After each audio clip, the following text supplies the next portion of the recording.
Reading from Matthew 13, beginning with verse 44.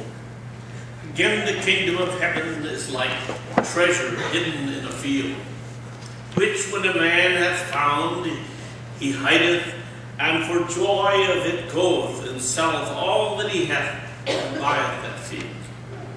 Again, the kingdom of heaven is like a merchantman seeking fine pearls, who, when he had found one pearl of great price, went and sold all that he had, and bought it. Again, the kingdom of heaven is like a net that was cast into the sea and gathered by every kind, which, when it was full, they drew to shore, and sat down and gathered the good into the vessel, and cast the bad away. So shall it be at the end of the age. The angels shall come forth and separate the wicked from among the righteous, and shall cast them into the furnace of fire. There shall be wailing and gnashing of teeth. Jesus said unto them, Have ye understood all of these things? They say unto him, Yea, Lord. Then said he unto them, Therefore every scribe who is instructed concerning the kingdom of heaven is like a man that is an householder, who bringeth forth out of his treasures things new and old. May God add his blessing to the reading of his word. We all look for treasures. We all seek for treasures. We somehow feel that maybe our fortune or ship will come in sometime, and hopefully sooner than later. A home that my parents bought, referring to bachelor, not emphasizing bachelor here, but he happened to be a bachelor, and the viewpoint was that under a certain stone, by a certain tree, his treasures had been buried there. Well, it took a goodly number of years before some of us who had heard that little story chose to go ahead and dig up that stone to find naught there. But Jesus is referring to the kingdom of heaven as a great treasure of great importance. The celestial heavens are filled with treasure that we don't even know about yet. The earth, its very bosom holds treasures that we're still exploring. As we continue to look at treasures, they are all about us. And are we going to treasure it and look for those treasures, or are we just going to head and kind of forget about that treasure? The parable has to do with the worth of the kingdom of heaven. We all want a little bit of heaven in our lives. And it's a simile. And a simile is like this compared to this. And this is what he is saying. The kingdom of heaven is like a very good pearl. The kingdom of heaven is like a treasure.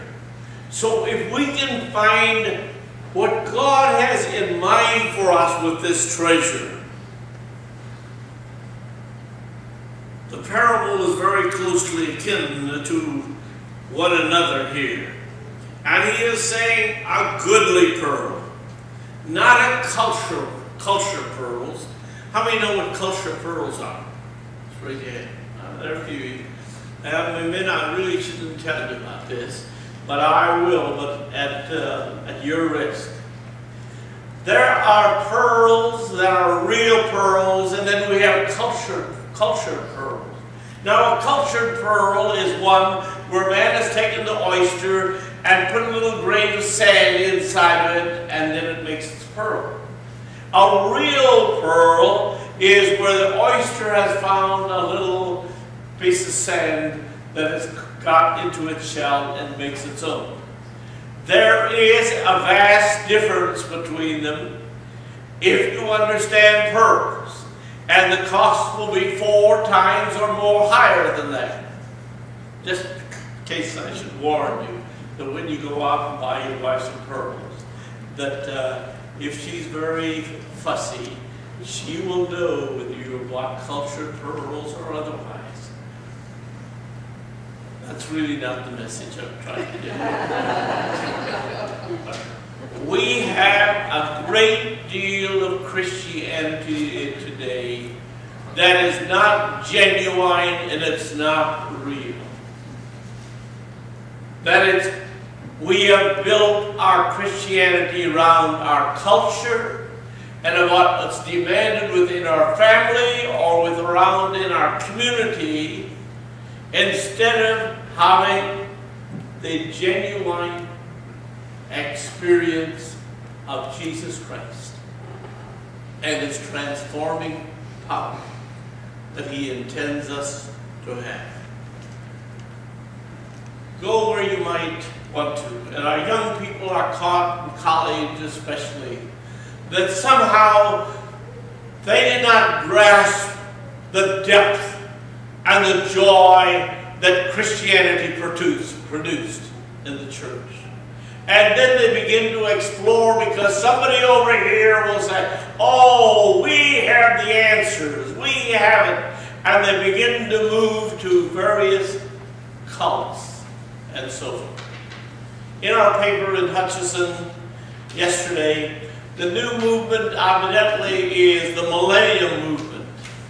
It's a great movement that is beginning. And what the person was saying here, that your experience here on earth is hell.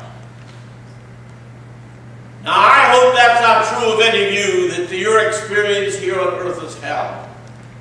God has an abundant life planned for you. He has a wonderful life for you, and you ought to be experiencing today.